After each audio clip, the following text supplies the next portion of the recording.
Hi, this is Gail Purith, and I would like to share a devotion that shows us three aspects of transformation in our relationship with Christ. First, let's look at Titus 1:1, because this very short greeting of Paul's has a lot of interesting points to it.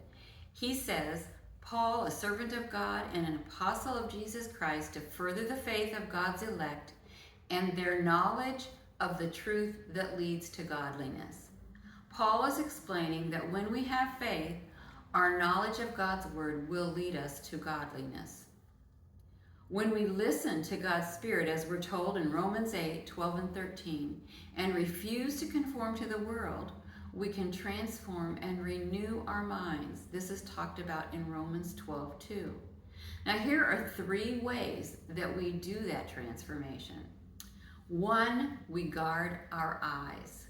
Psalm 101 says, I will refuse to look at anything vile and vulgar. We can and should avoid any form of entertainment that glorifies and romanticizes immorality. Secondly, we guard our mouth. Ephesians 4:29 says, do not let any unwholesome talk come out of your mouths, but only what is helpful for building others up according to their needs, that it may benefit those who listen. We should speak in ways that honor God, sharing His truth graciously but firmly.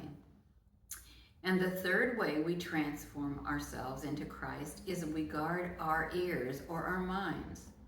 Colossians 2:8 says, see to it that no one takes you captive through hollow and deceptive philosophy, which depends on human tradition and the elemental spiritual forces of this world, rather than on Christ.